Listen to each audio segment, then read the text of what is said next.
Unwall Pacific. Hello, students. Today we are going to start with another part of solution and colligative properties chapter. And in this lecture, we are going to talk about the vapor pressure of liquid solutions and Raoult's law. ठीक है students? तो पहले हम बात करेंगे कि इसको हम समझने की कोशिश करेंगे कि वेपर प्रेशर क्या होता है, और फिर उसके बाद हम देखेंगे कि राउल्ट्स लॉ किसे कहते हैं। ठीक है, और उसके क्या क्या इंपॉर्टेंस है, इस पे चर्चा करने वाले हैं। तो चलिए स्टूडेंट स्टार्ट करते हैं। तो टॉपिक है हमारा vapour pressure of liquid solution and Raoult's law.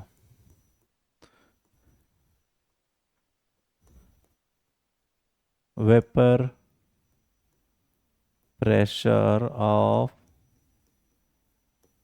Liquid solution and Raoult's law and Raoult's law and the Raoult's law. देखिए स्टूडेंट्स, सबसे पहले हम बात करेंगे कि इसको समझने की कोशिश करेंगे कि ये वेपर प्रेशर है क्या। ठीक है ना, इसकी बात कर लेते हैं कि वेपर प्रेशर किसे कहते हैं। तो देखो, वेपर प्रेशर होता क्या है। So vapour pressure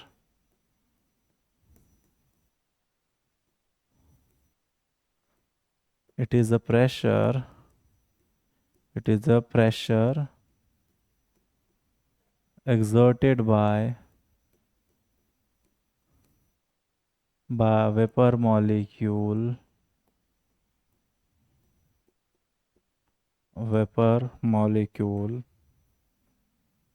It is pressure exerted by vapor's molecule in equilibrium, in equilibrium with liquid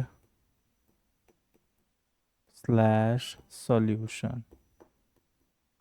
ठीक है student, so it is the pressure exerted by, क्या है ये, it is a pressure exerted by vapour molecule in equilibrium with liquid solution. यहाँ पे बात करते हैं, इसको डायग्रामेटिकली हम समझने की कोशिश करते हैं कि ये क्या होता है। देखिए, मान लेते हैं कि हमारे पास एक कंटेनर है। ठीक है, यहाँ पे ध्यान दीजिएगा स्टूडेंट्स, ये हमारे पास यहाँ पे क्या है, एक कंटेनर है। और ये कंटेनर क्लोज सिस्टम में बना हुआ है, और इसके इससे अटैच एक मैनोमीटर लगा हुआ है। क्या लगा हुआ है, ये मैनोमीटर है। मैनोमीटर क्या होता है, मैनोमीटर किसी भी लिक्विड वेपर प्रेशर का लिक्विड लिक्विड के वेपर प्रेशर को मेजर करने के लिए एक इंस्ट्रूमेंट होता है, मैनोमीटर। ठीक है, अब यहाँ पे देखिए, मान लेते हैं स्टूडेंट्स कि ये लिक्विड है यहाँ पे। सो दिस इज द लिक्विड, ये लिक्विड है। अब देखो स्टूडेंट्स, यहाँ पे ध्यान देना, अब जब लिक्विड है तो लिक्विड क्या होता है, वेपोराइज होगा। तो लिक्विड इस तरीके से वेपोराइज हो रहा है, हम इसको इस तरीके से दिखा सकते हैं। चल, लिक्विड जो है इस तरीके से वेपोराइज हो रहा है।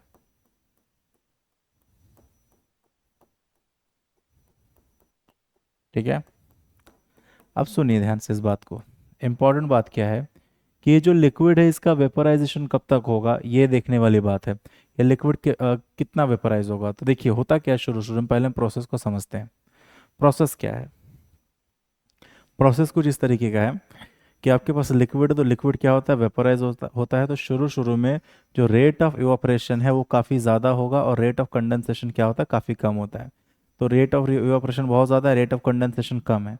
जैसे जैसे समय बीतेगा, रेट ऑफ इवापोरेशन कम होता जाएगा, रेट ऑफ कंडेंसेशन बढ़ता जाता है। रेट ऑफ इवापोरेशन कम होगा, रेट ऑफ कंडेंसेशन बढ़ता जाएगा, रेट ऑफ इवापोरेशन कम होगा, रेट ऑफ कंडेंसेशन बढ़ता जाएगा। स्टूडेंट, एक टाइम ऐसा आएगा जब rate of evaporation rate of condensation के बराबर आज हो जाएगा। Rate of evaporation rate of condensation के बराबर हो जाएगा, और इस कंडीशन को हम क्या कहते हैं, इक्विलिब्रियम कंडीशन कहेंगे। और इस इक्विलिब्रियम कंडीशन में जो वेपर के मॉलिक्यूल हैं, जो भी प्रेशर एग्जर्ट कर रहे हैं इस इक्विलिब्रियम कंडीशन में, उसे क्या कहा जाता है, वेपर प्रेशर। उसे क्या कहते हैं स्टूडेंट, उसे कहा जाता है वेपर प्रेशर। याद रखिएगा इस तरीके से। इसको ये दर्शाने का देखिए तरीका कि यहाँ पे मान लेते हैं कि मर्क्यूरी है। मान लेते हैं ये क्या है, अब हमारा मर्क्यूरी, एक ही कलर हो गया देखिए। सो मान लेते हैं कि ये मर्क्यूरी है। सो यहाँ पे इस मैनोमीटर में ना ऐसे मर्क्यूरी लगा होता है, इसको इस तरीके से दिखा दीजिए स्टूडेंट, ठीक है। ये मर्क्यूरी लगा होता है ऐसे, यहाँ पे मर्क्यूरी है। तो जैसे जैसे ये मॉलिक्यूल इस तरीके से अंदर आते जाएंगे, इस तरीके से एंटर होंगे, तो क्या होगा, मर्क्यूरी के ऊपर ये प्रेशर अप्लाई करेंगे, और दूसरे एक साइड से मर्क्यूरी के ऊपर प्रेशर अप्लाई करेंगे, दूसरी साइड से मर्क्यूरी क्या होगा, ऊपर उठता है, ठीक है ना। तो यहाँ से समझ आता है वेपर प्रेशर का फिनोमेना, याद रखिएगा। So it is the pressure exerted by vapour molecule in equilibrium condition, ठीक है। ये बहुत ही सिंपल डेफिनेशन है सर, इसे कहा जाता है वेपर प्रेशर। अब आते हैं हम लोग, देखिए नेक्स्ट पार्ट पे, जो कि है राउल्ट्स लॉ, बहुत ही इंपॉर्टेंट है।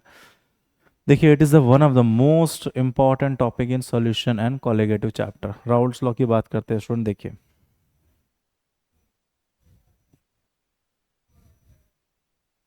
सो राउल्ट्स लॉ देखिए, यहाँ देखिए,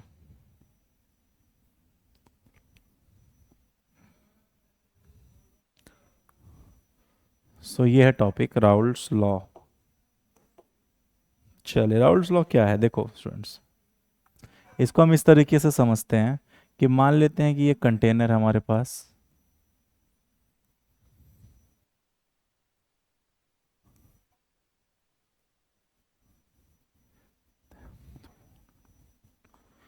यहाँ पे इस कंटेनर में देखिए, यहाँ पे मान लेते हैं लिक्विड ए है, यहाँ पे लिक्विड बी है, और जो तीसरा कंटेनर है स्टूडेंट, वहाँ पे मान लेते हैं लिक्विड ए प्लस बी है, ठीक है। पहले वाले कंटेनर में क्या है, लिक्विड ए है, दूसरे वाले कंटेनर में क्या है, लिक्विड बी है, तीसरे वाले कंटेनर में क्या है, लिक्विड ए प्लस बी है। तो राउल्ट्स लॉ, और एक बात और है, यहाँ पे मान लेते हैं पहले वाले के इस केस में, देखिए स्टूडेंट, यहाँ पे मान लेते हैं कि जो लिक्विड ए है इसका वेपर प्रेशर मान लेते हैं पी ए नॉट है, क्या है, P A naught. P B का जो वेपर प्रेशर है उसे मान लेते हैं पी बी नॉट, क्या है वहाँ पे, पी बी नॉट है। और ए और बी में जो ए और बी का प्रेशर होगा, यहाँ पे मान लेते हैं इसका जो वेपर प्रेशर होगा वो होगा पी ए, और बी का जो प्रेशर होगा वो मान लेते हैं क्या है, वो है पी बी, ठीक है। और जो मोल फ्रैक्शन है उसे मान लेते हैं काई ए, और मोल फ्रैक्शन यहाँ पे क्या है, काई बी। समझिए इस बात को क्या है, इसको कोशिश करिएगा इसे समझने की। लिक्विड ए में जो ए का वेपर प्रेशर उसे हम पी ए नॉट लिख रहे हैं, लिक्विड बी में तो जब बी वेपराइज हो रहा तो जो लिक्विड बी का वेपर प्रेशर उसे हम पी बी नॉट लिख रहे हैं। और जब इन दोनों का मिक्सचर लेते हैं, जब हम इन दोनों का मिक्सचर लेते हैं तो भाई मिक्सचर तो ए और बी दोनों वेपराइज होगा, इसका ये मतलब है कि आपके जो सॉल्यूशन का वेपर प्रेशर है उसमें लिक्विड ए का भी वेपर प्रेशर होगा, लिक्विड बी का भी वेपर प्रेशर होगा, ध्यान रखिएगा इस बात को। तो लिक्विड ए का वेपर प्रेशर है पी ए, और लिक्विड बी का वेपर प्रेशर क्या है, पी बी, ठीक है। उसके बाद, और क्योंकि यहाँ पे देखिए अब ये मिक्सचर है, ठीक है ना, ये जो सॉल्यूशन है it is the mixture of liquid and liquid B. तो मिक्सचर के लिए तो ए का जो मोल यहाँ पे ए जो है उसका मोल फ्रैक्शन कितना लिया है हमने, काई ए माना है, और इसका मोल फ्रैक्शन कितना माना है, काई बी, ठीक है, याद रखना। सो राउल्ट्स लॉ ये कहता है, राउल्ट्स लॉ ये कहता है कि अगर आपको सॉल्यूशन में किसी भी कंपोनेंट का, क्या है राउल्ट्स लॉ, अगर एक सॉल्यूशन है या एक मिक्सचर है, लिक्विड लिक्विड मिक्सचर है, तो उस सॉल्यूशन में किसी भी कंपोनेंट का वेपर प्रेशर, जैसे मान लेते हैं इस एग्जांपल के लिए समझते हैं कि यहाँ पे लिक्विड, यहाँ पे मुझे पीए निकालना है, क्या निकालना है, पीए। पीए क्या, it is the vapour pressure of a solution, it is the vapour pressure of A in a solution. तो मुझे सॉल्यूशन में लिक्विड ए का वेपर प्रेशर निकालना, तो किसके बराबर होगा, so P A is equal to mole fraction of A, क्या होगा students, P is equal to mole fraction of A in a solution multiply by the vapor pressure of that component in the pure state, ठीक है। सो Raoult's law ये कहता है student, Raoult's law ये कहता है कि the vapour pressure of a component in a solution is the product of mole fraction of that component in a solution multiply by the vapor pressure of that component in a pure state। मैं फिर से एक बार repeat करता हूँ कि यहाँ पे क्या बात हुई है। Vapor pressure of a component in a solution is equal to the product of mole fraction of that component in a solution multiply by the vapor pressure of that component in a pure state. तो P A is equal to chi A into P A naught. अगर और इसी तरीके से अगर आपको P B निकालना तो पी बी आप कैसे निकालेंगे? P B is equal to chi B into P B naught. क्या निकालेंगे यहाँ पे? P B naught. समझे स्टूडेंट्स? ये क्या आपका ये होता है राउल्स लॉ। अगर हम इसको स्टेटमेंट में लिखे तो स्टेटमेंट इस तरीके से लिख सकते हैं। देखिए, तो स्टेटमेंट हम इसका इस तरीके से इस तरीके से लिख सकते हैं। राउल्स लॉ क्या है? स्टेटमेंट क्या है राउल्स लॉ का?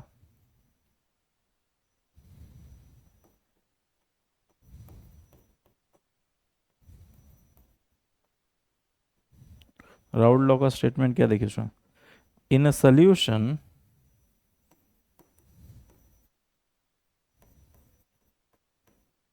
the vapor pressure of a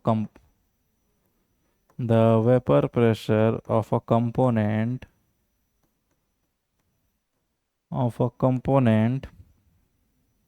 at a given temperature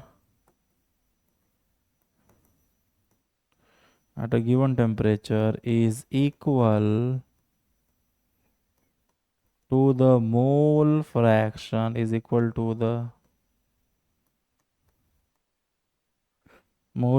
of that component of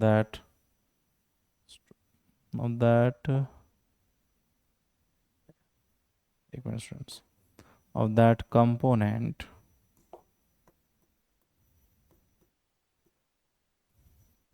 in the solution multiplied by the vapor pressure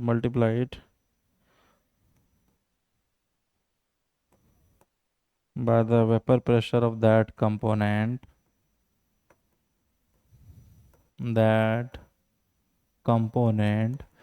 in the pure state तो ये स्टूडेंट क्या है? This is the Raoult's law for liquid solution. ये क्या होता है student? This is the Raoult's law for liquid solution. ठीक है स्टूडेंट्स? चलिए स्टूडेंट्स, अब आगे बढ़ते हैं, यहाँ पे बात करते हैं। चलिए,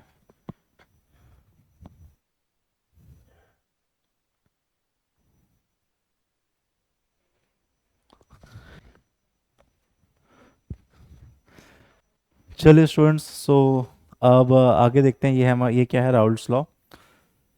अब थोड़ा सा इसमें ये पूरा नहीं है राउल्स लॉ, मतलब ये बेसिक आइडिया है। अगर आपसे बोर्ड एग्जाम में पूछा जाता है what is the Raoul's law, तो आप ये स्टेटमेंट लिख सकते हो और ये इक्वेशन यहाँ पे स्टेटमेंट लिख सकते हो। यहाँ पे क्या है? इक्वेशन आप डाल सकते हैं। चलिए आगे देख बढ़ते हैं यहाँ पे हम। तो राउल्स लॉ की अगर हम बात करें, सो अगर मैं सॉल्यूशन के टोटल वेपर प्रेशर की बात करूँ तो क्या हो जाएगा? P T is equal to P A plus P B. क्योंकि सॉल्यूशन में हमारे पास दो तरह के कंपोनेंट थे। ठीक है?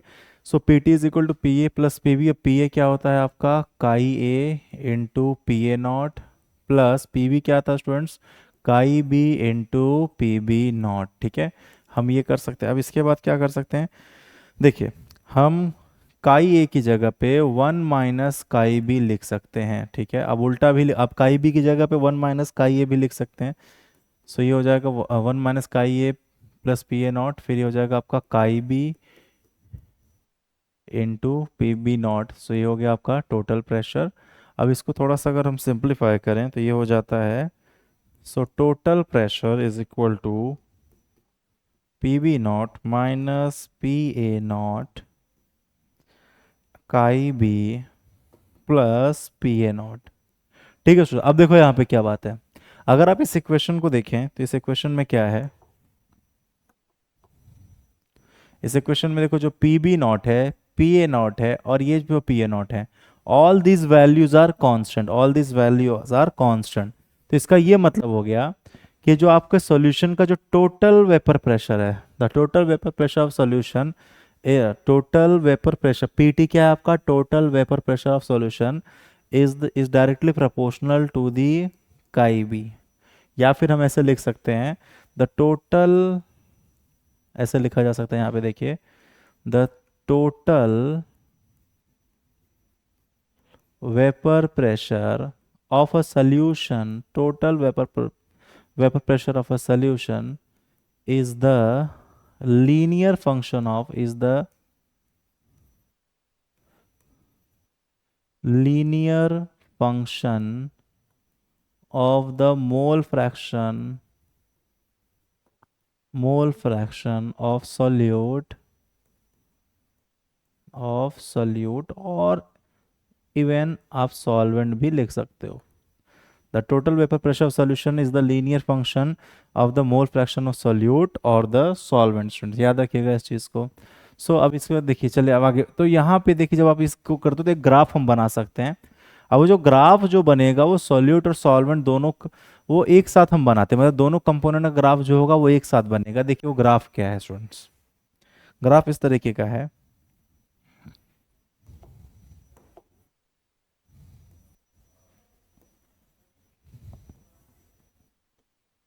तो ये ग्राफ है. अब देखो इस ग्राफ में क्या होता है. ये जो एक्सेस है, ये दोनों axes, these are the vapour pressure. क्या है ये होते हैं वेपर प्रेशर. क्या है ये स्टूडेंट्स, ये होता है वेपर प्रेशर. ठीक है, याद रखिएगा इसको क्या कहते हैं, वेपर प्रेशर. और यहाँ पे ये वाला जो एक्सेस है इसे कहते हैं मोल फ्रैक्शन. क्या है स्टूडेंट्स, ये होता है आपका मोल फ्रैक्शन. अब आप बोलोगे ये कैसा ग्राफ है जिसमें दो लाइन है. तो भाई देखिए इसमें दो लाइन इसलिए है क्योंकि देखो ये वाला जो पॉइंट है, ये यहाँ पे जो पॉइंट है, इस पॉइंट पे हम काई ए जो है वो क्या लेंगे, एक एक मिनट स्टूडेंट्स, हाँ, इस पॉइंट पे काई ए 1 लेंगे और काई बी क्या लेंगे, 0. और यहाँ पर क्या होगा, काई ए क्या होगा, 0 होगा और काई बी क्या होगा, 1. ठीक है. तो आप एक तरीके से इसे कह सकते हैं कि इस पर्टिकुलर पॉइंट पे आपके पास सिर्फ ए है. आपके सॉल्यूशन में क्या है, सिर्फ कौन सा कंपोनेंट है, सिर्फ ए कंपोनेंट है. और जबकि आपके इस वाले पॉइंट पे आपके सॉल्यूशन में क्या है, सिर्फ बी है. ठीक है, मतलब एक पॉइंट पे आपके सॉल्यूशन में सिर्फ ए है और दूसरा जो एक्सट्रीम है वहां पर क्या है कि आपके सॉल्यूशन में क्या है, कंपोनेंट बी है. ठीक है. अब करना क्या है, तो जो ग्राफ निकल के आता, तो एक ग्राफ देखिए, पहला ग्राफ ये आएगा आपका, ये वाला graph students.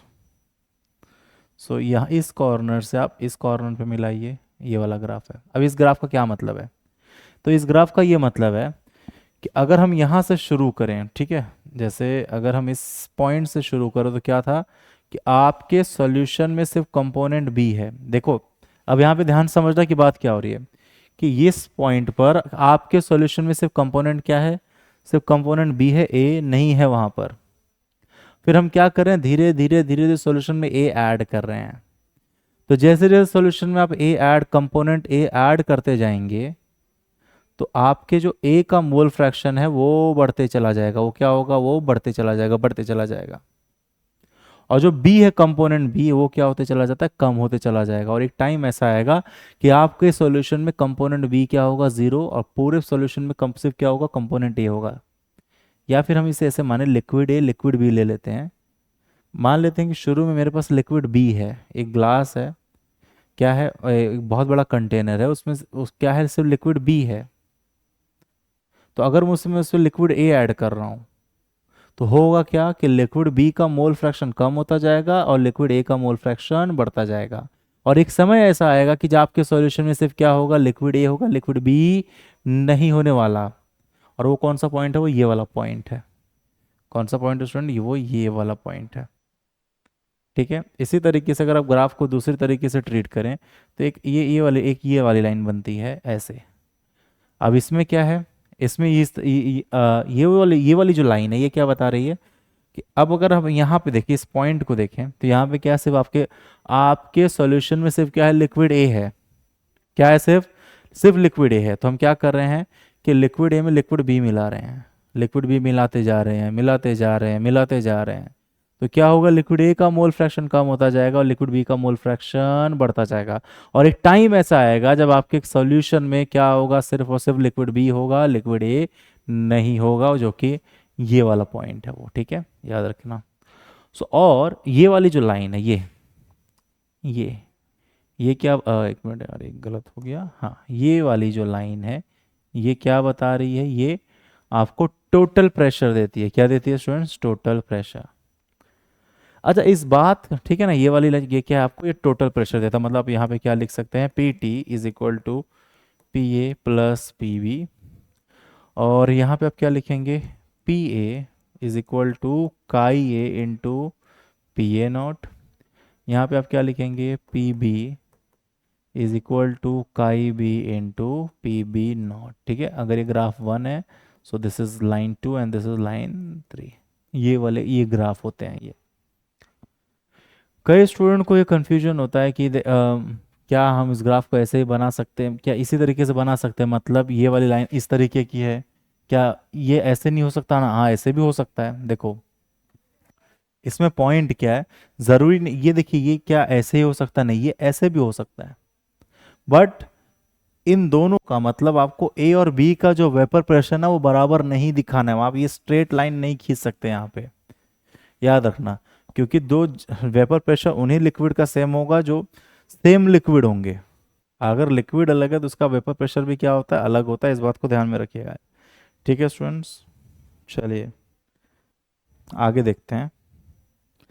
So I hope कि ये ग्राफ आप लोग को समझ आया होगा क्या बात हो रही है यहाँ पे। चलिए आगे देखते हैं। अब यहाँ पे हम कुछ पॉइंट्स नोट करेंगे इसके बारे में। वो पॉइंट्स क्या क्या हैं देखिए। सो ग्राफ से रिलेटेड जो पॉइंट है, सो यहाँ पे आप लिख सकते हो when when chi a is equal to 1, the liquid is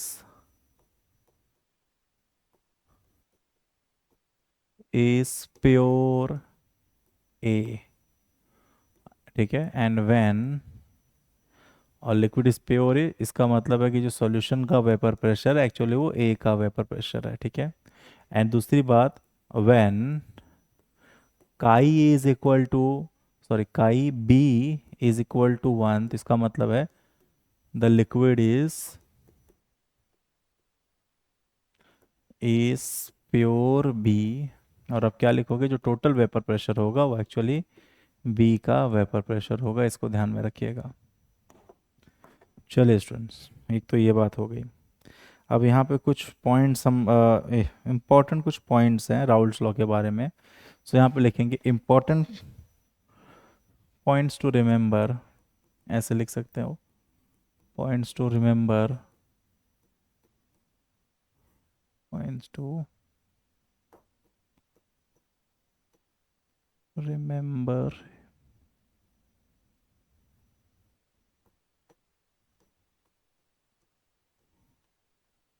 about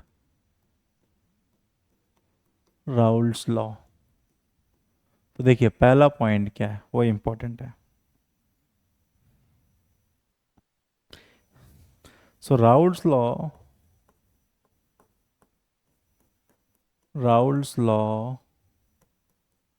is applicable, Raoult law is applicable only if, only if, only if the two component form a solution. Two component form, Raoult's law is applicable only if the two component form solution. Two component, ठीक है, to component solution, दोनों देखो यहाँ पे important point क्या है कि आपके जो मिक्सचर में ना सिर्फ दो कंपोनेंट होने चाहिए। कितने कंपोनेंट? ए लिक्विड है, लिक्विड, दोनों वोलाटाइल कंपोनेंट होने चाहिए। हालांकि ये ज़रूरी नहीं है कुछ ठीक है, जैसे आगे जब हम केस 2 देखेंगे राउल्ट्स लॉ का तो हम उससे बात करेंगे, लेकिन यहाँ पर याद रखिएगा कि दो कंपोनेंट होने चाहिए। राउल्ट्स लॉ तभी अप्लाई कर पाएंगे। ठीक है, जैसे एग्जांपल के तौर पे इथेनॉल प्लस वाटर हो, ठीक है ना, इथेनॉल प्लस मेथेनॉल हो, तो उस केस में ये एप्लीकेबल होता है। फिर हम बात करते हैं आगे। Second, the law is not applicable. The law is not applicable. Not applicable. If the two liquids, if the two liquids are not completely miscible, are not completely miscible, बहुत इंपॉर्टेंट है ये। अगर दो लिक्विड पूरी तरीके से miscible नहीं है, लिक्विड है, लिक्विड में एक दूसरे में पूरी तरीके से क्या होने चाहिए, मिसेबल होने चाहिए, एक दूसरे में पूरी तरीके से क्या हो जाने चाहिए, घुल जाने चाहिए। अगर ऐसा नहीं हो रहा है तो आप राउल्ट्स लॉ वहाँ पे अप्लाई नहीं कर पाएंगे, इस बात को ध्यान रखिएगा। ठीक है ना, ये पॉइंट नंबर 2 है अब यहाँ पे। सो ये पहले 2 पॉइंट्स हो गए, अब हम आगे बात करते हैं।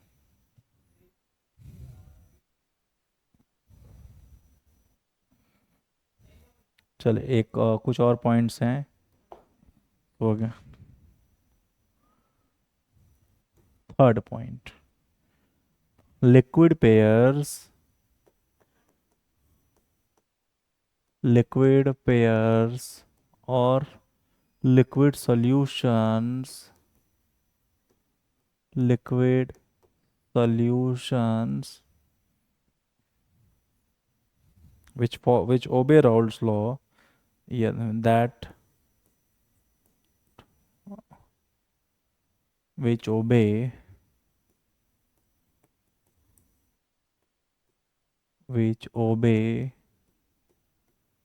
Raoult's law called ideal solution, ideal called ideal solution। ठीक है, याद रखिएगा इस चीज़ को। फिर नेक्स्ट, तो ऐसे सॉल्यूशन याद रखिएगा, इस प्रकार के सॉल्यूशन जो राउल्ट्स लॉ को ओबे करते हैं, राउल्ट्स लॉ को फॉलो करते हैं, उन्हें क्या कहा जाता है, आइडियल सॉल्यूशन कहते हैं। क्या कहते हैं स्टूडेंट्स, आइडियल सॉल्यूशन कहा जाता है। ठीक है, अब आइडियल सॉल्यूशन क्या होता है, नॉन आइडियल सॉल्यूशन क्या होता है, या रियल सॉल्यूशन क्या होता है, हम उसको आगे डिटेल में करेंगे, लेकिन अभी के लिए ये इंट्रो पार्ट है कि वो सॉल्यूशन जो राउल्ट्स लॉ ओबे करते हैं उन्हें आइडियल सॉल्यूशन कहा जाता है। ठीक है, अब जैसे बहुत सारे स्टूडेंट को यहाँ पे कंफ्यूजन होगा कि राउल्ट्स लॉ ओबे करने का मतलब क्या होता है। देखो भाई, राउल्ट्स लॉ ओबे करने का मतलब ये होता है कि ऐसे लिक्विड, ऐसे सॉल्यूशन जिनका वेपर प्रेशर राउल्ट्स लॉ के कैलकुलेशन के अकॉर्डिंग आ जाए। मतलब अगर आपने राउल्ट्स लॉ के फॉर्मूले में राउल्ट्स लॉ क्या कहता है, तो जैसे मान लेते हैं कि मेरे पास लिक्विड ए है, लिक्विड बी है। ठीक है, सो लिक्विड ए और लिक्विड बी को मैंने मिला दिया। तो जब लिक्विड ए और लिक्विड बी को हमने मिलाया है तो ये दोनों ही वोलाटाइल कंपोनेंट, दोनों वेपराइज होंगे। तो अगर आपके सॉल्यूशन का वेपर प्रेशर राउल्ट्स लॉ के कैलकुलेशन के मुताबिक आ रहा है, मतलब राउल्ट्स लॉ इक्वेशन आपने डाला होगा, अगर प्रैक्टिकल वैल्यू और थियोरेटिकल वैल्यू सेम आ रही है, तो प्रैक्टिकल वैल्यू और थियोरेटिकल वैल्यू अगर सेम आ रही है तो आप क्या कहोगे, यहाँ पे ये राउल्ट्स लॉ ओबे करता है। और इस तरीके के सॉल्यूशन को क्या कहते हैं, आइडियल सॉल्यूशन। जनरली देखिए जो लिक्विड मिक्सचर्स हैं ना, वो एक दूसरे के साथ रिएक्ट होते हैं। लिक्विड थोड़ा बहुत उसमें रिएक्शन होगा, थोड़ी बहुत हाइड्रोजन बॉन्डिंग हो जाएगी। ठीक है, तो वो जनरली राउल्ट्स लॉ को ओबे नहीं करते। ठीक है, ये बहुत इंपॉर्टेंट पॉइंट है, रियल सॉल्यूशन राउल्ट्स लॉ को ओबे नहीं करते, याद रखना। बहुत डेविएशंस आता है वहाँ पे। चलिए अब आगे देखते हैं। अगर हम अब एक फॉर्मूला है, if Y A and Y B represent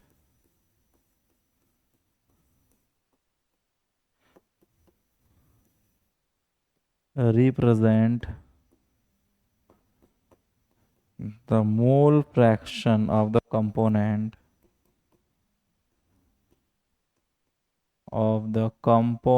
in the vapor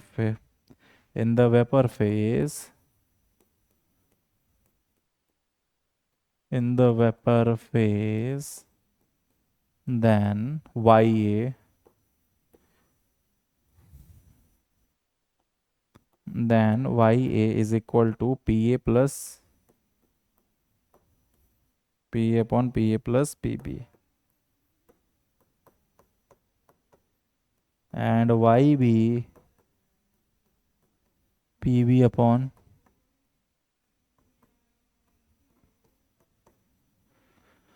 P B is equal to P A plus P B. याद रखिएगा इस चीज़ को। अभी आप बोलोगे इसका क्या मतलब है कि कंपोजिशन इन वेपर फेज का मतलब क्या होता है। देखिए इसको थोड़ा सा समझ लीजिए कि मान लेते हैं कि ये कंटेनर है, ठीक है। ये क्या है, ये सो this is the solution, this is the solution. और इसमें ए और बी दोनों हैं, लिक्विड ए भी है और लिक्विड बी है। तो जब ये वेपोराइज होंगे तो लिक्विड ए भी वेपोराइज होगा, लिक्विड बी भी वेपोराइज होगा। समझे बात को। लिक्विड ए भी वेपोराइज होगा और लिक्विड बी भी वेपोराइज होगा। तो मान लीजिए कि जो रेड वाले हैं वो लिक्विड बी है, ठीक है, कुछ भी आप ले सकते हो वाइस वर्सा। और ये जो येलो वाले हैं वो क्या है, लिक्विड ए है मान लो, या आप उल्टा भी ले सकते हो इसको। तो जो वेपर फेज में लिक्विड ए का कंपोजिशन है कि मोल फ्रैक्शन, वेपर फेज में ए का मोल फ्रैक्शन कितना है या बी का मोल फ्रैक्शन कितना है, उसको हम इस फॉर्मूले के थ्रू टैकल कर सकते हैं। y is equal to P A, Y is equal to P A upon P A plus P B and Y B is equal to P B upon P A plus P B. इस बात को याद रखिएगा, ये बहुत important चीज़ है। ठीक है स्टूडेंट्स, चलिए आगे देखते हैं यहाँ पे। सो this is the formula for the vapour composition in the vapour phase, ठीक है। चलो स्टूडेंट्स आगे देखते हैं हम लोग नेक्स्ट। अब राउल्स लॉ का केस 2 देखेंगे।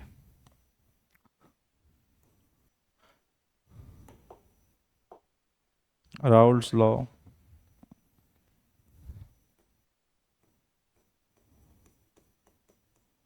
राउल्स लॉ केस 2, या फिर हम इसको ऐसे लिख सकते हैं, Raoult's law for, Raoult's law for solid liquid solution, Raoult's law for solid in liquid Raoult's law for solid in liquid solution. ठीक है students, Raoult's law for solid in liquid solution, या फिर इसको हम ऐसे इसकी हेडिंग ये भी डाल सकते हैं, Raoult's law for non volatile solutes, Raoult's law for non volatile solutes. ठीक है, Raoult's law for non volatile solute इसे कहते हैं। देखिए स्टूडेंट्स यहाँ पे हम बात करते हैं, तो हम बात कर रहे हैं, देखिए इसको समझिएगा। ये कंटेनर है, मैं बार बार ये डायग्राम बना रहा हूँ क्योंकि बहुत ही हेल्पफुल होता है। मान लेते हैं कि यहाँ पे पानी है, ये क्या है students, this is the water, और आपने इसमें क्या डाल दिया है, नमक डाल दिया है। क्या डाल दिया है, नमक डाल दिया है। क्योंकि देखिए इस बार हमें क्या करना है, सॉलिड इन लिक्विड टाइप का सॉल्यूशन लेना है। तो सॉलिड इन लिक्विड टाइप का मतलब नमक पानी हो गया, शक्कर पानी हो गया, इस प्रकार के जो सॉल्यूशंस हैं वो लेने हैं। ठीक है, ये क्या है आपका वाटर है, वाटर में हमने नमक डाला हुआ है। मान लेते हैं कि जो नमक पानी है जब वो वेपराइज होगा, ठीक है, नमक पानी है। आपको एक बात मालूम है कि जब आप सॉल्ट एंड वाटर की बात करोगे तो जब भी वेपोराइजेशन होगा तो उसमें क्या सॉल्यूट जो कि नमक है, क्या उसका कोई भी कंट्रीब्यूशन होगा। तो आप बोलोगे ऑब्वियसली नो। अरे भाई सिर्फ पानी ही वेपोराइज होगा ना, नमक थोड़ी ना वेपोराइज होगा। ठीक है, तो इसका ये मतलब होता है कि जो भी सॉल्यूशन है उसका जो भी टोटल वेपर प्रेशर है उसमें आपके सॉल्ट का किसी भी तरीके का कंट्रीब्यूशन नहीं है। आप इसको, इस फ़र्क को ऐसे तरीके से, आप इस फ़र्क को इस तरीके से समझिए कि यहाँ पे बात क्या हो रही है। इसको आप ऐसे समझिए कि जैसे कि अगर आपके पास दो सॉल्यूशन है, एक है इथेनॉल वाटर का और एक है सॉल्ट एंड वाटर का। तो इथेनॉल और वाटर वाला जो सॉल्यूशन, उसमें इथेनॉल और वाटर दोनों वेपराइज होगा। लेकिन जब आप सॉल्ट एंड वाटर वाले की बात करोगे तो सिर्फ वाटर ही वेपराइज होगा। मतलब यहाँ पे जो सॉल्यूशन का जो वेपर प्रेशर है उसमें इथेनॉल का भी वेपर प्रेशर होगा और पानी का भी वेपर प्रेशर होगा। जबकि आप जब जब सॉलिड इन लिक्विड की बात करते हो तो उसमें सिर्फ सॉल्वेंट का वेपर प्रेशर होता है। इस बात को ध्यान रखिएगा, ठीक है ना। तो इसके हिसाब से हम क्या करने वाले, राउल्ट्स लॉ करेंगे। चलिए यहाँ पे देखिए क्या बात हो रही है। चलिए स्टूडेंट्स, तो ये हो गया। तो इसको हम इस तरीके से ऐसे लिख सकते हैं, vapour pressure of solvent in solution, so vapor pressure of solvent ठीक है, vapour pressure of solvent in a solution according to Raoult's law, क्या लिखेंगे, according to Raoult's law vapour pressure of solvent in solution is equal to mole fraction of solvent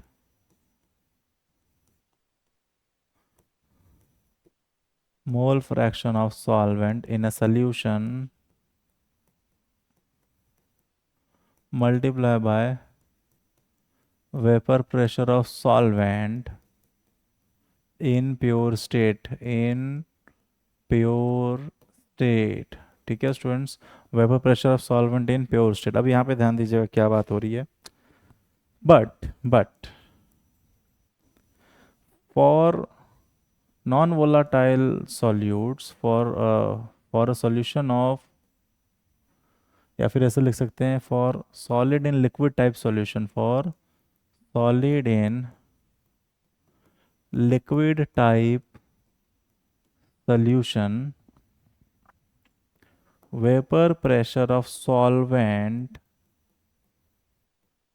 in a solution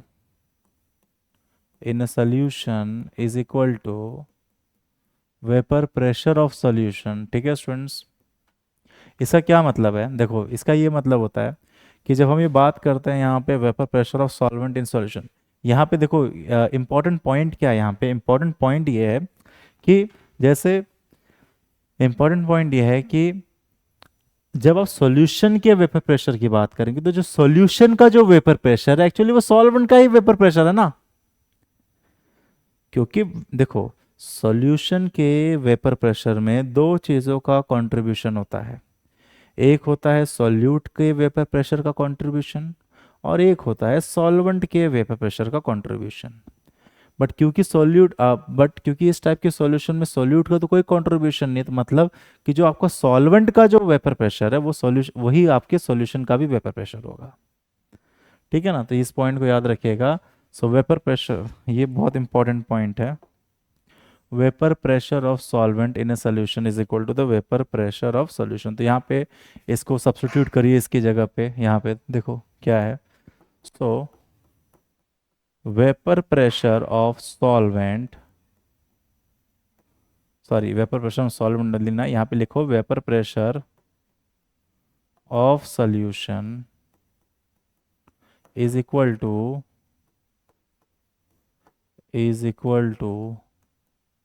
mole fraction of solvent in a solution multiply by vapor pressure of solvent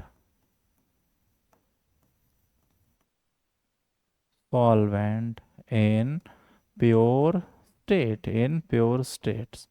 so this is the form. अभी देखिए ये तो आपने शब्दों में लिखा है, words में लिखा हुआ है, इसको हम थियोरेटिकली देखिए लिखने की कोशिश करेंगे तो किस तरीके से लिखेंगे याद रखना। तो देखो, so vapour pressure of solution, यहाँ पे आप लिख सकते हो टोटल वेपर प्रेशर या पीएस लिख सकते हो, vapour pressure of solution is equal to mole fraction of solvent. ठीक है ना, यहाँ पे क्या था, मोल फ्रैक्शन ऑफ सॉल्वेंट को हमेशा याद रखना, हम क्या लिखते हैं काई 1 और उसका vapour pressure in pure state. So solution का vapour pressure is equal to chi 1 into P not, याद रखिएगा। सो फ्रॉम दिस इक्वेशन हम ऐसे लिख सकते हैं ना, सो ये आया आपका एक ये इक्वेशन। ठीक है स्टूडेंट्स, पीएस। अब देखो हम इसको ऐसे कर सकते हैं, सॉल्यूशन का vapour pressure upon P naught is equal to chi 1 is nothing but n1 upon n1 plus n2, यही होता है फॉर्मूला, याद रखना। Chi 1 is equal to n1 upon n1 plus n2। So this is the equation. अभी हम एक बात कर सकते हैं यहाँ पे, क्या दोनों साइड क्या करो, दोनों साइड ना एक से सब्ट्रैक्ट करिए, दोनों साइड इक्वेशन को एक से सब्ट्रैक्ट करिए। वो कैसे करोगे यहाँ पे, सो देखो 1 minus P S upon P naught is equal to 1 minus n1 upon n1 n1 plus n2। So ये देखिए यहाँ पे, सो ये क्या होगा आपका, इसको इस तरीके से लिख लीजिए। So P naught minus P S upon P naught is equal to, ये इस तरीके से जाएगा तो ये हो जाएगा n1 plus n2 minus n1 upon n1 plus n2। So n1 get cancel, so this becomes, तो ये हो गया स्टूडेंट्स आपका P naught minus P S P naught minus P S upon P naught is equal to N two upon N one plus N two. तो P naught minus P S upon P naught is equal to chi two. Chi two क्यों आया देखिए students, because काई two क्या होता है, chi two is equal to N two upon N one plus N two. Chi two क्या होता है, chi two is the mole fraction of solute, is the mole fraction of solute, याद रखिएगा students. अब ये बहुत इंटरेस्टिंग फॉर्मूला, इसका मतलब क्या होता है देखो, P naught minus P S, या फिर सिर्फ पी लिख सकते हो, जरूरी नहीं कि आप उसको एस वहां पे लिखें ही, पी नॉट माइनस पी भी लिख सकते हो। ये क्या होता है formula, so this equation P naught minus P S, इसको कहा जाता है लोअरिंग ऑफ वेपर प्रेशर। क्या कहते हैं स्टूडेंट से, lowering of vapour pressure, this is called lowering of vapour pressure, ठीक है। And this whole equation P naught minus P S, एक minute, P naught minus P S upon P naught, इस इसको कहते हैं relative lowering of vapour pressure. क्या कहते हैं, relative lowering of vapour, this is called relative lowering of vapour pressure. इसका मतलब मैं आपको समझा देता हूँ, इसका थियोरेटिकल मीनिंग समझिए क्या होता है। इसका थियोरेटिकल मीनिंग ये होता है कि अगर आप अपने सॉल्वेंट में थोड़ा सा भी नमक डाल देते हो या शक्कर डाल देते हो, तो उसका वेपर प्रेशर पहले के कंपैरिजन में कम हो जाता है। इस टॉपिक को कहते हैं, मतलब ये कि अगर आपके पास पानी है, ठीक है, पानी का अपना वेपर प्रेशर होता है, तो पानी का क्योंकि अपना वेपर प्रेशर होता है, आप उसमें क्या ऐड कर रहे हो, सॉल्ट ऐड करो या शुगर ऐड कर दो या दोनों ही ऐड कर दो यार, कोई फर्क नहीं पड़ता। तो अगर दोनों ही ऐड कर दो तो पानी का वेपर प्रेशर इन सॉल्यूट के ऐड करने की वजह से क्या हो जाता है, डिक्रीज हो जाता है। इस बात को याद रखिएगा। इसको हम डिटेल में क्यों कम होता है और इस फिनोमेन क्यों कम होता है, कैसे कम होता है, इसको हम कॉलिगेटिव प्रॉपर्टी वाले सेक्शन में करेंगे, ठीक है। फिलहाल के लिए इतना ध्यान रखिएगा, इसे क्या कहते हैं, relative lowering of vapour pressure. ये आया हमारा फॉर्मूला, याद रखिएगा। और अच्छा, एक बात और, कि आपके पानी का देखो, सीधी सी बात है कि अगर आपने पानी में नमक डाला तो पानी का वेपर प्रेशर पहले क्या हो जाएगा, कम हो जाएगा। पानी का वेपर प्रेशर कितना कम होगा, ये इस बात पे डिपेंड करता है कि आप कितना सॉल्ट उसमें ऐड करते हैं या कितना शुगर ऐड करते हैं या कितना और नॉन वोलेटाइल सॉलिड ऐड करेंगे। इसीलिए relative lowering of vapour pressure is depends on the mole fraction of solute, higher the number, ठीक है ना। याद रखिएगा, जितना ज़्यादा सॉल्यूट का मोल्स होंगे, relative lowering of vapour pressure भी क्या होगा, उतना ज़्यादा होगा। वेपर प्रेशर उतना ज़्यादा क्या होगा, कम होगा, उतना ही कमी आएगी वेपर प्रेशर में। इस बात को याद रखिएगा। चलिए आगे देखते हैं स्टूडेंट्स। सो ये टॉपिक भी हमारा यहाँ पे फिनिश होता है। तो अगर हम इस ग्राफ को, अगर इसको थोड़ा ग्राफिकल मेथड के थ्रू दिखाएं तो इस तरीके से हम दिखा सकते हैं। अच्छा, सॉल्यूशन के टर्म्स में देख देखो,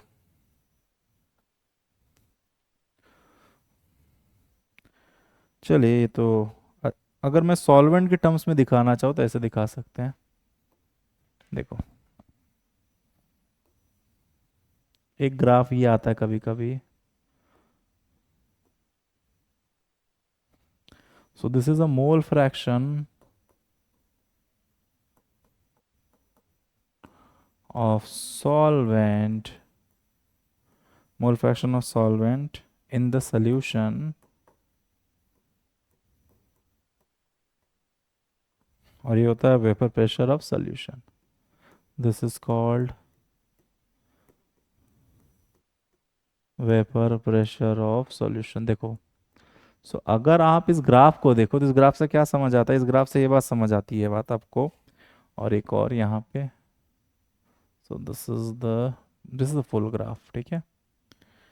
and this is P not, इसे क्या कहेंगे, vapour pressure of pure solvent, vapour pressure of pure solvent. देखिए स्टूडेंट्स, पॉइंट ये है कि जैसे जैसे आप मोल फ्रैक्शन ऑफ सॉल्वेंट को बढ़ाते जाएंगे, आपके सॉल्यूशन का वेपर प्रेशर भी क्या होता है, बढ़ता चला जाता है। सॉल्वेंट का नंबर्स बढ़ेगा तो mole fraction, vapour pressure, solution का जो वेपर प्रेशर है वो भी क्या होता है, बढ़ता है। याद रखिएगा इस चीज़ को, एज द मोल फ्रैक्शन। ठीक है, चलिए स्टूडेंट्स, ये टॉपिक यहाँ पे हमारा कंप्लीट होता है। अब हम आगे देखेंगे।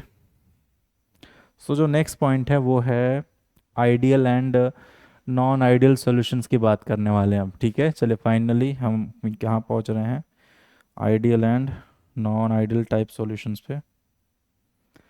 चलिए स्टूडेंट्स, ये स्टार्ट करेंगे अभी।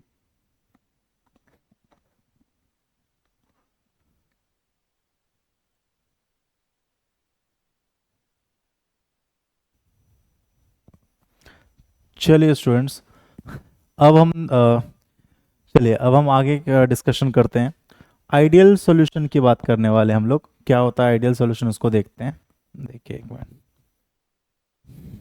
चलिए, सो जो टॉपिक का नाम है वो ये है, ideal ideal and non ideal solutions. Ideal and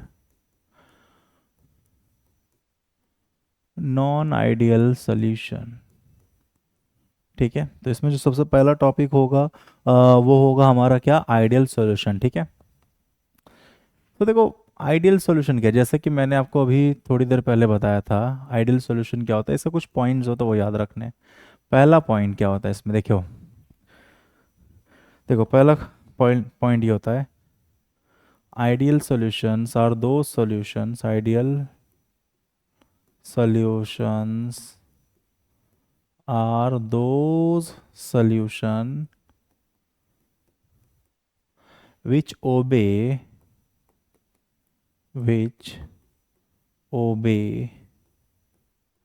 Raoult's law at every range of concentration, at every range of concentration। ठीक है, इसका ये मतलब होता है कि भाई देखो वो सॉल्यूशन जो राउल्ट्स लॉ को क्या करते हैं, ओबे करते हैं, जिनका जिनके सॉल्यूशन का जो वेपर प्रेशर होता है वो राउल्ट्स लॉ के कैलकुलेशन के अकॉर्डिंग ही आ जाता है। मतलब थियोरेटिकल वेपर प्रेशर और जो ऑब्जर्व्ड वेपर प्रेशर होता है, थियोरेटिकल वेपर प्रेशर आपको राउल्ट्स लॉ के कैलकुलेशन से मिलेगा और ऑब्जर्व्ड वेपर प्रेशर आप एक्सपेरिमेंट के थ्रू निकालोगे। ठीक है, तो थियोरेटिकल वेपर प्रेशर और ऑब्जर्व्ड वेपर प्रेशर पे यहाँ पे क्या होता है, फ़र्क नहीं आता।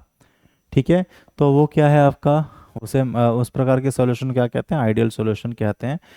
यहाँ पे देखो एक पॉइंट लिखा है, at every range of concentration. इसका क्या मतलब होता है भाई, देखो at every range of concentration का मतलब ये होता है, ऐसा नहीं है कि सिर्फ डाइल्यूट सॉल्यूशन हो या कॉन्सेंट्रेटेड सॉल्यूशन, कोई भी कॉन्सेंट्रेशन होने दो, चाहे सॉल्यूशन डाइल्यूट होने दो, 1 मोलार होने दो, 10 मोलार होने दो, 100, ठीक है, 11 मोलार, 12 मोलार, कितना भी होने दो, सॉल्यूशन बहुत ज़्यादा कॉन्सेंट्रेटेड हो, बहुत ज़्यादा डाइल्यूट हो, ये हर एक कॉन्सेंट्रेशन पर राउल्ट्स लॉ को ओबे करते हैं। ये this is the point one about ideal solution. ठीक है, पॉइंट टू क्या होता है, यहाँ पे वॉल्यूम ऑफ मिक्सिंग की बात करेंगे। ठीक है, वॉल्यूम ऑफ मिक्सिंग, जो वॉल्यूम ऑफ मिक्सिंग, या इसको हम इस तरीके से लिख सकते हैं, change in volume of mixing, या change in volume during mixing is zero. इसका क्या मतलब होता है, इसका ये मतलब होता है कि delta mix V is equal to zero. मतलब ये देखो, इसका पॉइंट, इस पॉइंट का मतलब ये होता है कि मान लेते हैं कि आपके पास 50 ml लिक्विड ए है, ठीक है, और आपके पास 50 ml लिक्विड बी है। ठीक है, तो दोनों को मिलाने पर, जब आप दोनों को मिलाओगे तो आपको, आपके पास 100 ml of liquid A plus liquid B मिलता है, liquid A plus liquid B मिलता मिलता है। याद रखिएगा इस चीज़ को, 100 ml of liquid A plus liquid भी मिलता है। अभी आप बोलोगे यार ठीक है सर, बराबर बात तो ठीक है, अगर आप 50 ml 50 ml लिक्विड ले रहे हो, 50 ml लिक्विड बी मिल रहे हो, तो ऑब्वियस बात है कि आपको जो सॉल्यूशन मिलेगा वो 100 ml मिलेगा। नहीं, ये ज़रूरी नहीं है। ठीक है, इंपॉर्टेंट पॉइंट है, समझे बात को। आइडियल सॉल्यूशन के केस में ये ऐसा हो सकता है कि अगर आप 50 ml लिक्विड ए लें, 50 ml लिक्विड बी लें, उन दोनों को मिलाएं तो आपको 100 ml में, मतलब मिलाने से पहले और मिलाने के बाद वो 100 ml ही थे। समझे बात को। So change in volume during mixing क्या हो जाता है यहाँ पे, ज़ीरो। अब आप बोलोगे ऐसा क्यों होता है, तो देखिए ऐसा इसलिए होता है कि यहाँ आइडियल सॉल्यूशंस में ना जो लिक्विड्स है ना वो एक दूसरे के साथ क्या करते हैं, ना इंटरैक्ट नहीं करते, ना ही यहाँ पे फोर्स ऑफ अट्रैक्शन होता है, ना ही यहाँ पे फोर्स ऑफ रिपल्शन होता है। ठीक है ना, उनके मॉलिक्यूल्स के बीच में। तो जब भी इस तरीके का जब सिनेरियो बनेगा तो देखो क्या होता है। आप इसको इस तरीके से समझिए कि मान लीजिए कि लिक्विड ए और लिक्विड बी को आपने मिलाया, और लिक्विड ए और लिक्विड बी में फोर्स ऑफ अट्रैक्शन थोड़ा बढ़ गया। अगर उनमें अट्रैक्शन हो रहा है तो जब अट्रैक्शन होगा तो वॉल्यूम क्या होता है, कम होता है। मतलब अगर मिलाने के पहले वो 100 ml थे तो मिलाने के बाद वो 99 या 98 ml होंगे, क्योंकि अट्रैक्शन होता है। और जब भी मॉलिक्यूल्स के बीच में अट्रैक्शन होता है ना स्टूडेंट, तो वहाँ पे क्या होगा, वॉल्यूम कम कम वॉल्यूम क्या होगा, पहले नेगेटिव जाएगा, मतलब वो कम होता चला जाएगा। 97 और 98 ml ही मिलेगा मिक्स करने के बाद। मान लेते हैं कभी कभार ऐसा होता है कि मॉलिक्यूल्स में बहुत ज़्यादा रिपल्शन, आपने लिक्विड ए और लिक्विड बी मिलाया, बट अगर मॉलिक्यूल्स के बीच में हल्का सा रिपल्सिव फोर्सेस काम कर तो मॉलिक्यूल एक दूसरे से दूर जाएंगे। और जब मॉलिक्यूल एक दूसरे से दूर जाएंगे तो क्या होगा, थोड़ा सा हल्का सा क्या होगा, वॉल्यूम ज़्यादा होगा। मतलब आपको 101 ml या 102 ml, आपको 101 ml या 102 ml का वॉल्यूम है वो मिल सकता है। कई सारे स्टूडेंट को ये लगता है, अरे सर अगर 50 ml कोई लिक्विड है और 50 ml लिक्विड बी है तो ज़्यादा कैसे मिलेगा। भाई देखो यहाँ पे आप वॉल्यूम को ना मास से कंफ्यूज करते हो। वॉल्यूम को आप मास से, volume is all about the space occupied. तो जब भी समझे बात को, वॉल्यूम का क्वांटिटी से लेना देना नहीं है। देखिए volume is an extensive property, ज़्यादा वॉल्यूम है, ज़्यादा मास है, ज़्यादा वॉल्यूम। बट यहाँ पे क्या हो रहा है कि यहाँ पे फोर्स ऑफ अट्रैक्शन काम कर, तो अगर रिपल्शन होगा मॉलिक्यूल के बीच में तो 50 ml लिक्विड ए लोगे, 50 ml लिक्विड बी लोगे, तो आपको 101 ml या 102 ml मिल सकता है। ठीक है। सो वन वो मास नहीं है, आपको वॉल्यूम को मास या उसकी क्वांटिटी से रिलेट करने की ज़रूरत नहीं है। ये एक इंपॉर्टेंट पॉइंट है यहाँ पे। सो डेल्टा वी मिक्सिंग क्या होता है, ज़ीरो। थर्ड पॉइंट यहाँ पे लिखेंगे हम आइडियल सॉल्यूशन के बारे में, जो कि बहुत इंपॉर्टेंट है। थर्ड पॉइंट होता है, देखो जब आप दो लिक्विड को मिलाते हो तो लिक्विड जब आप मिक्स करते हो, the mixing is a process and the process required exchange of energy. So it may be exothermic, it may be endothermic, या फिर एनर्जी या फिर there is no exchange of energy. देखो आइडियल सॉल्यूशन की case में ये देखा जाता है कि जब आप लिक्विड ए और लिक्विड बी को मिक्स करते हो तो डेल्टा एच मिक्सिंग क्या होता है, डेल्टा एच मिक्सिंग। इसका मतलब क्या होता है, enthalpy change during mixing.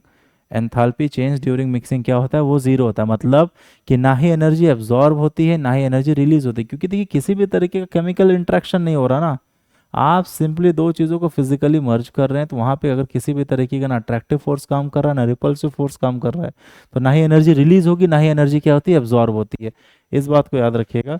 So change in volume से यहाँ पे लिखेंगे change in enthalpy,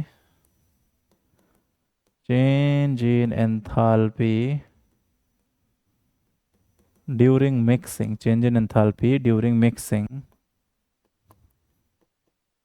is zero. तो मैथमेटिकली कैसे लिखेंगे इसको, delta mix enthalpy is zero. It means no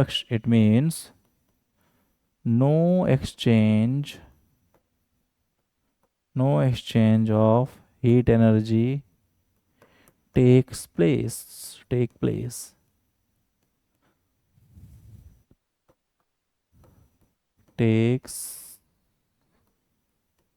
ठीक है स्टूडेंट्स, तो ये है हो गया थर्ड पॉइंट। ठीक है, और ये हो गया हमारा थर्ड पॉइंट। फोर्थ पॉइंट की बात करते हैं जो कि बहुत इंपॉर्टेंट है। फोर्थ पॉइंट है आइडियल सॉल्यूशन के बारे में, वो क्या है फोर्थ पॉइंट। तो जब हम फोर्थ पॉइंट की बात करते हैं तो हम बात करेंगे इंटरमोलिकुलर फोर्स ऑफ अट्रैक्शन। किसकी बात करेंगे? इंटरमोलिकुलर फोर्सेस ऑफ अट्रैक्शन के फिफ्थ पॉइंट में क्या होगा? हमारे एग्जांपल्स। ठीक है, तो देखो जो फोर्थ पॉइंट है हमारा वो ये है। तो जो फोर्थ पॉइंट है स्टूडेंट वो हमारा ये है कि मान लेते हैं यहाँ पे जो इंटरेक्शन, ये है लिक्विड ए, ये है लिक्विड ए, ये है लिक्विड बी, और स्टूडेंट ये है हमारा लिक्विड ए प्लस बी। ठीक है, तो लिक्विड ए में जो इंटरैक्टिव फोर्सेस काम कर रहे हैं स्टूडेंट, हम उसे क्या लिखेंगे? ए। क्या लिखेंगे? ए जो काम कर रहे हैं। जो लिक्विड बी में इंटरमोलिकुलर फोर्स ऑफ अट्रैक्शन वो क्या होता है? वो उसको करेंगे बी। और यहाँ पे जो ये होगा इसको हम लिखेंगे ए बी। ठीक है, so A B and A B, ये सब क्या है? इंटरमोलिकुलर फोर्सेस ऑफ अट्रैक्शन है। ठीक है ना स्टूडेंट्स, ये सब क्या है? Intermolecular forces of attraction. तो ये आइडियल सॉल्यूशन के केस में देखिए स्टूडेंट ये देखा जाता है, जो कि इंपॉर्टेंट पॉइंट है वो ये है कि अगर हम बात यहाँ पे करें तो होता यह है कि A B and A B interaction should be same, should be same। ठीक है ना, ये क्या होते हैं? ये क्या होते हैं? A interaction between A B and A B inter, मतलब इनका जो मैग्नीट्यूड है, आप समझिए इस बात को क्या है कि जितना इंटरमोलिकुलर फोर्स ऑफ अट्रैक्शन ए और ए के बीच में है, बी और बी के बीच में है, उतने के ही आसपास इंटरमोलिकुलर फोर्स ऑफ अट्रैक्शन ए और बी के बीच में होगा। ना ही उससे ज़्यादा होगा ना ही उससे कम होगा, उसी रेंज में होगा। याद रखिएगा, जैसे आप इसको इस तरीके से समझ सकते हैं स्टूडेंट, अगर ये मान लेते हैं कि ये वैल्यू 40 यूनिट्स है, ये वैल्यू 45 यूनिट्स हैं, तो ये होगा कम से कम 42.5 के आसपास। ये एक हाइपोथेटिकल में सिनारियो ले रहा हूँ समझाने के लिए। ठीक है ना, ये बात याद रखिएगा। तो जो इंटरमोलिकुलर फोर्सेस ऑफ अट्रैक्शन जो ए है, B and A B inter should be the same. अच्छा, एक बात याद रखना, क्या इस तरीके की आइडियल सॉल्यूशन एग्जिस्ट करते हैं? देखिए कुछ एक ऐसे सॉल्यूशंस हैं जो जिनका बिहेवियर आइडियल सॉल्यूशन के काफ़ी करीब है, बट वो ट्रूली एकदम आइडियल सॉल्यूशन नहीं है। याद रखिएगा इस बात को। सो देयर, ठीक है, उसको वो हम एग्जांपल्स देखते हैं कि कौन कौन से ऐसे सॉल्यूशंस हैं जिन्हें हम आइडियल सॉल्यूशन कह सकते हैं, और वो एग्जाम में देखिए पूछा भी जाता है। एग्जाम्पल्स की अगर हम बात करें, ठीक है, सो अगर हम एग्जाम्पल्स की बात करें तो उसमें सबसे पहले एग्जाम्पल होंगे जितने भी all dilute solutions,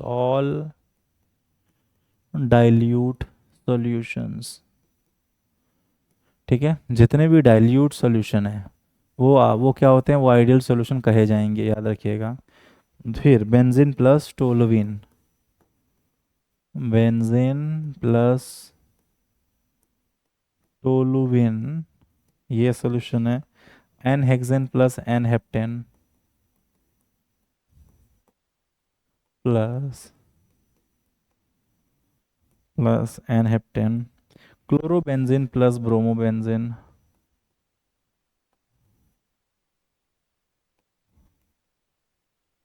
chlorobenzene plus bromobenzene, ethyl bromide plus ethyl iodide, ethyl bromide plus ethyl iodide. ठीक है, उसके बाद N butyl chloride plus N butyl chloride plus N butyl bromide. ठीक है, so these are the some examples of dilute solution, these are the some examples of dilute solution। कभी और देखिए MCQ में ऐसे पूछ लेते हैं, एक और पॉइंट हम इसमें ऐड कर लेते हैं। वो क्या है? देखिए वो पॉइंट कुछ इस तरीके के हैं, वो पॉइंट ऐसे हैं, जो फिफ्थ पॉइंट था ये। सो this is the, I think example is the fifth point. एक और पॉइंट हम ले लेते हैं, सिक्स्थ पॉइंट जो है वो ये होता है, क्योंकि ये राउल्ट्स लॉ ओबे करते तो आप यहाँ पे क्या लिख सकते हो? Total pressure is equal to P A plus P B. ये इक्वेशन यहाँ पे दिस इक्वेशन, राउल्ट्स लॉ वाला ये जो इक्वेशन है ये यहाँ पे वैलिड है, ये वाला इक्वेशन भी वैलिड है, plus P A is equal to chi A into P A naught, this equation is also valid in case of ideal solution, whereas और ये वाला जो P B is equal to chi b into pb naught. So all these three equations are valid for ideal solution. All these three equations are valid for ideal solution, क्योंकि ये Raoult's law से तो आया है ना। तो ये Raoult's law को अगर ओबे करता है तो राउल्ट्स लॉ के जितने भी इक्वेशन है ये इन्हें भी फॉलो करेगा, इस बात को याद रखिएगा, ठीक है। चलिए स्टूडेंट्स आगे देखते हैं। सो ये हो गया, देखिए देखिए स्टूडेंट्स ये हो गया ऑल अबाउट आइडियल सॉल्यूशन। अब हम बात करेंगे नॉन आइडियल सॉल्यूशंस की, ठीक है। चलिए आगे देखते हैं। So let's talk about non ideal solution, ठीक है। अब नॉन आइडियल सॉल्यूशंस वो होते हैं जो राउल्ट्स लॉ ओबे नहीं करते, बट नॉन आइडियल सॉल्यूशन में दो टाइप हो जाते हैं, non ideal solution showing positive deviation, non ideal solution showing negative deviation. एक पॉजिटिव डेविएशन वाले सॉल्यूशंस होते हैं नॉन आइडियल सॉल्यूशंस, और एक होते हैं आपके नेगेटिव डेविएशन वाले। अब देखिए इनमें क्या फ़र्क होता है आपको समझना पड़ेगा। सो यहाँ पे हम ऐसे लिख सकते हैं, non ideal solutions showing positive deviation, non-ideal solution showing positive deviations, और यहाँ पे लिखेंगे नॉन आइडियल सॉल्यूशन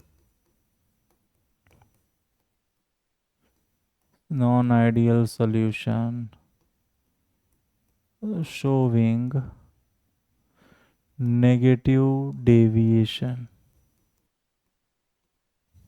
ठीक है।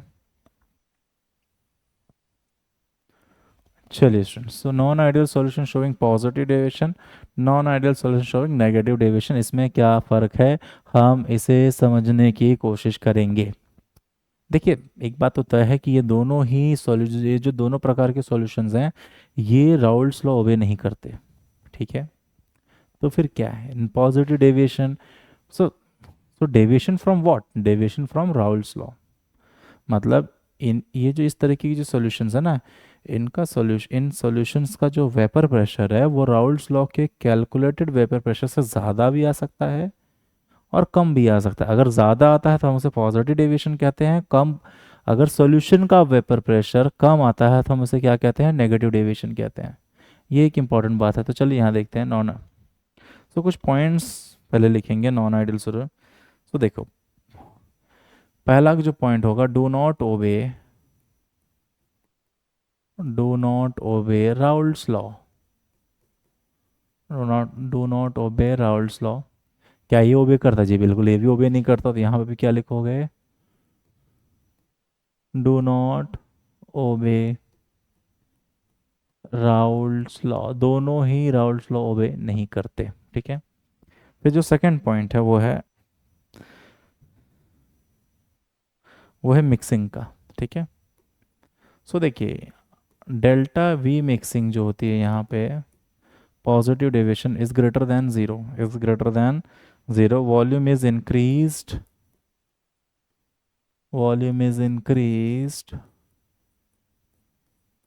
After mixing. और यहाँ पे इस वाले पॉइंट पे क्या है, बी वाले में delta we mixing is less than zero. इसका मतलब ये होता है volume is decreased after mixing, it is decreased after mixing, ठीक है। अब ये समझते हैं कि एक जगह वॉल्यूम कम क्यों हुआ, एक जगह वॉल्यूम बढ़ा क्यों। पहले वाले में डेल्टा वी मिक्सिंग मतलब ये कि अगर आपने 50 ml इथेनॉल लिया, 50 ml वाटर लिया और दोनों को अगर मिला दिया, क्या किया, दोनों को अगर आपने मिक्स कर दिया तो आपको जो वॉल्यूम है वो 101 या 102 ml मिल रहा है, क्योंकि यहाँ पे क्या हो रहा है, फोर्स ऑफ हल्का सा intermolecular force of attraction weak है और रिपल्शन नहीं है, हल्का बहुत ही माइनर रिपल्शन होते हैं, ठीक है ना। सो इंटरमॉलिक्यूलर फोर्सेज ऑफ अट्रैक्शन क्या है, जो सॉल्यूशन है वो इंटरैक्टिव फोर्सेस क्या है, वीक हैं। पहले के कंपैरिजन, पहले क्या था, ए और बी में क्या था, intermolecular forces of attraction strong थे, तो मॉलिक्यूल करीब करीब थे। जैसे उन दोनों को मिक्स किया तो इंटरमॉलिक्यूलर फोर्स ऑफ अट्रैक्शन क्या हो गया, कम, थोड़ा सा कमज़ोर पड़ा। और क्योंकि इंटरमॉलिक्यूलर फोर्स ऑफ अट्रैक्शन थोड़ा सा कमज़ोर पड़ा तो ये क्या हो गया, ये थोड़े से दूर दूर हो गए, तो इसलिए यहाँ पे डेल्टा वे मिक्सिंग क्या हो जाता है, ग्रेटर देन ज़ीरो। मतलब अगर 50 ml आप इथेनॉल लोगे, 50 ml वाटर लोगे, तो आपको 101 या 102 ml आपको क्या मिलेगा, सॉल्यूशन मिलेगा। ठीक है, यहाँ देखिए, और यहाँ पे एग्जैक्टली उल्टा है, यहाँ पे डेल्टा वी मिक्सिंग। अगर यहाँ पे आपने 50 ml, मैं देखिए हाइपोथेटिकल एग्जांपल ले रहा हूँ, यहाँ पे अगर आपने 50 ml इथेनॉल लिया, 50 ml वाटर लिया, नेगेटिव डेविएशन, तो आपको 98 ml ही मिलेगा। क्यों? क्योंकि इंटरमॉलिक्यूलर फोर्सेस ऑफ अट्रैक्शन पहले की कंपैरिजन में क्या है, बढ़ गए हैं। पहले की कंपैरिजन में इंटरमॉलिक्यूलर फोर्स, जैसे ए में, बी में जो इंटरमॉलिक्यूलर फोर्स ऑफ अट्रैक्शन था, इंटरेक्शंस जो थे, अब strong interaction, so strong interaction की वजह से क्या हो रहा है, so there is a compression, हल्का सा, क्योंकि इंटरमॉलिक्यूलर फोर्स थोड़े से स्ट्रॉन्ग हो गए, तो वॉल्यूम क्या हो जाता है आपका, कम। सो डेल्टा वी मिक्सिंग क्या होता है, वॉल्यूम इज डिक्रीज। ठीक है, ये हो गया पॉइंट। अब यहाँ पे बात करते हैं सी वाला पॉइंट जो है, वो होगा एंथैल्पी ऑफ मिक्सिंग। ठीक है, डेल्टा एच मिक्सिंग की अगर हम बात करें इस केस में, ठीक है, चलो सुन, delta H mixing is greater than zero. इसका मतलब ये होता है कि this is the endothermic, this is endothermic dissolution, endothermic dissolution है। और इसके बारे में क्या लिखेंगे, दिस इज एक्सोथ, यहाँ पे डेल्टा एच मिक्सिंग क्या होता है students, delta H mixing is less than zero. इसका मतलब ये है कि ये एक एक्सोथर्मिक, एक्सोथर्मिक डिसोल्यूशन है। So this is an exothermic dissolution, याद रखिएगा। So it's an exothermic dissolution. इसका क्या मतलब, देखो delta H mixing greater than zero, endothermic dissolution, इसका मीनिंग क्या होता है, देखो समझते हैं। क्यू है एंडोथर्मिक और ये क्यू है एक्सोथर्मिक। जैसा कि मैंने बताया पहले वाले केस में,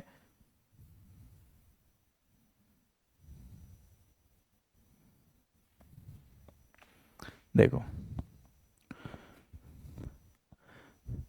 जैसा कि यहाँ पे क्या होता है, यहाँ पे इंटरमॉलिक्यूलर फोर्सेस ऑफ अट्रैक्शन क्या है, वीक है।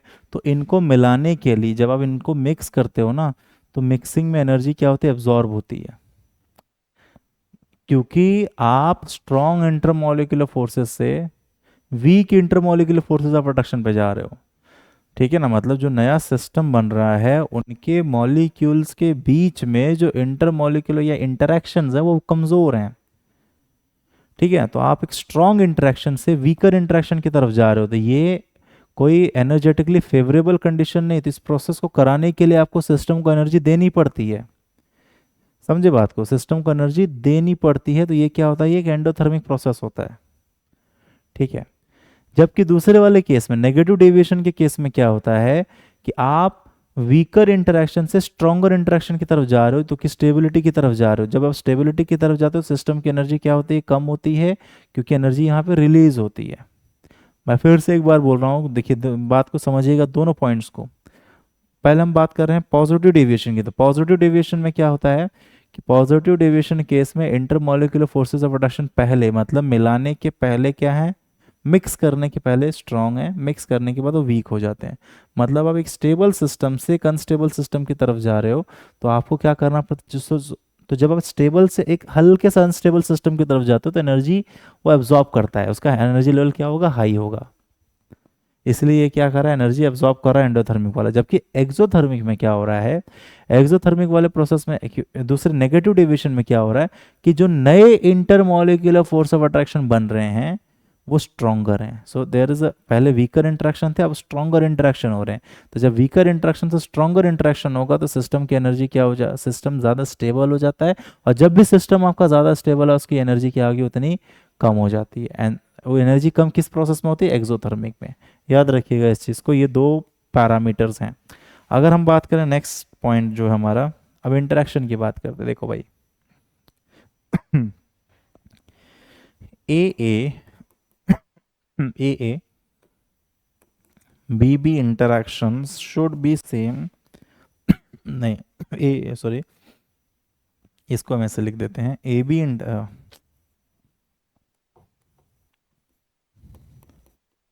ए B interaction, A B interaction, या इसको ऐसे लेते A B attractive forces,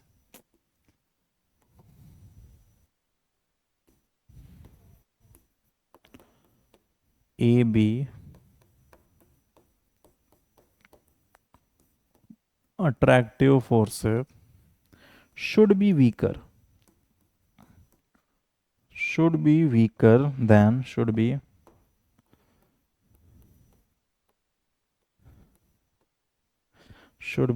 than AA and BB attractive forces.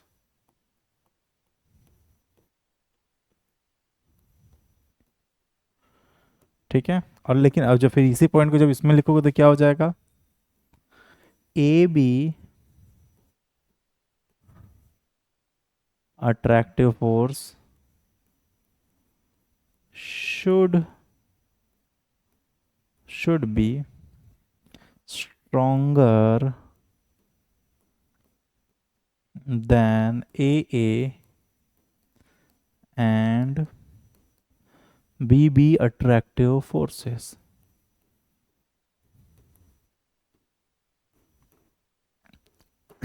ठीक है। तो याद रखिएगा, तो यहाँ पे क्या होता है, पॉजिटिव डेविएशन में जो नई अट्रैक्टिव फोर्स है वो क्या होती है, वीक होती हैं। वीक होने की वजह से ही वॉल्यूम बढ़ता है, प्रोसेस जो होता है एंडोथर्मिक होता है, मिक्सिंग का प्रोसेस। यहाँ पे दूसरे वाले केस में जो नई अट्रैक्टिव फोर्सेस हैं क्या हैं, वो स्ट्रॉन्गर हैं, इसीलिए प्रोसेस क्या है, एक्सोथर्मिक है। मतलब जब दोनों को मिलाओगे तो हीट एनर्जी रिलीज होगी, सिस्टम क्या होगा, स्टेबल हो जाता है। इस चीज हल्का सा देखिए, थोड़ा सा थर्मोडायनामिक्स वाला एलिमेंट है, तो उसको आपको समझना पड़ेगा यहाँ पे। तो ये कुछ पॉइंट्स हैं। अब चलिए दो दो पॉइंट्स और लिखने हैं, एग्जाम्पल और ग्राफ का भी है इसमें एक। तो मैथमेटिकली अगर हम देखें, देखो मैथमेटिकली बहुत इंपॉर्टेंट है। सो देखो, आई होप ये आप लोग का हो गया होगा।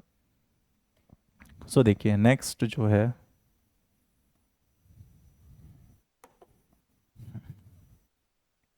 अगर हम ई पॉइंट की बात करें, ई, सो देखो ई पॉइंट में क्या होगा,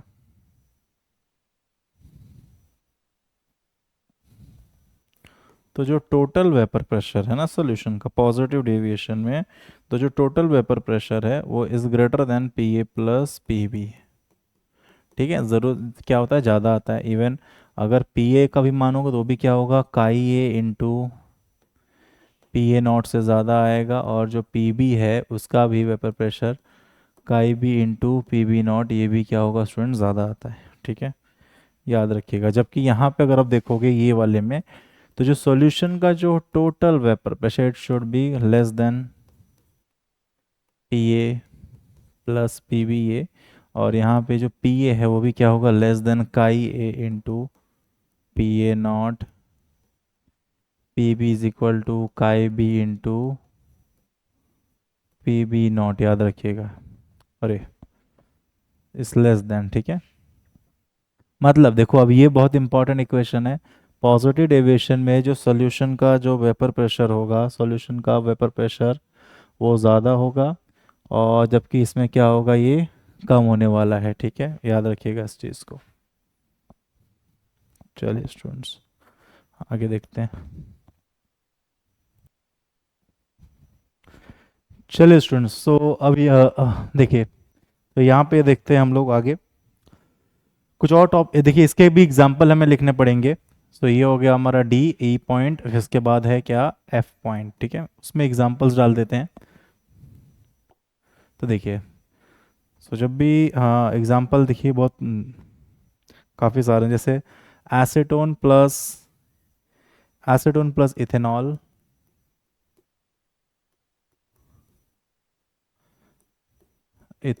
ये एग्जांपल है। Acetone plus carbon disulphide. So these are the examples of positive deviations. Water plus methanol.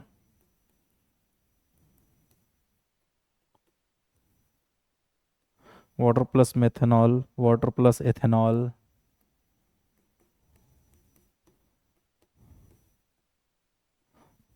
फिर उसके बाद CCl4 प्लस टोल्विन,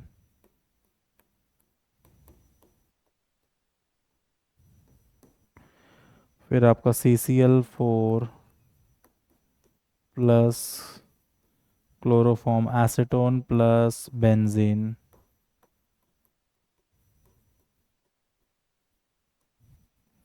ठीक है, एसीटोन प्लस बेंजीन है। एक और एग्जांपल है CCl4 plus methanol.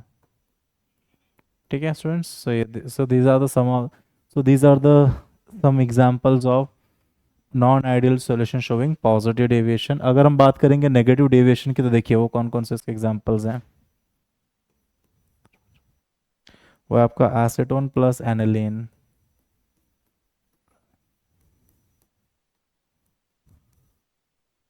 Acetone plus aniline, acetone plus chloroform plus chloroform, methanol plus acetic acid, methanol plus acetic acids, and the second example H2O plus acetic acid, H2O plus acetic acid, chloroform plus form plus diethyl ether, H2O plus HCl, H2O plus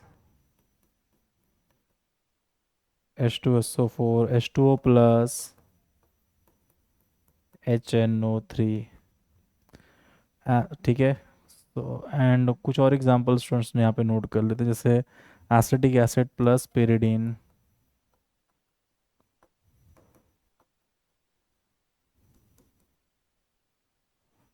pyridine, chloroform plus benzene,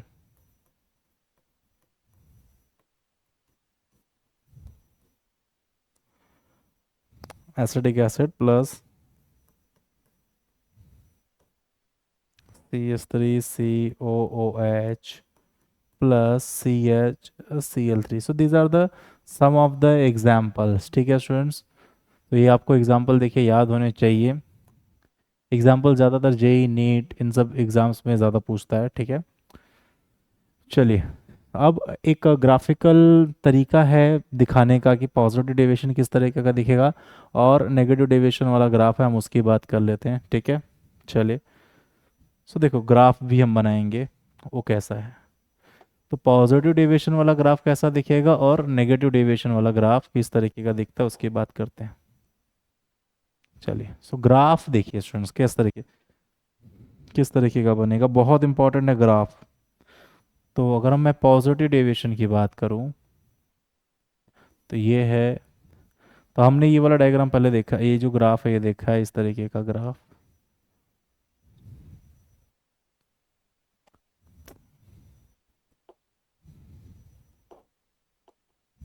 ठीक है, एक minute. सो ये देखिए, सो यहाँ से एक बना लेते हैं भाई, देखो। ठीक है, यहाँ तक। फिर उसके बाद फिर यहाँ से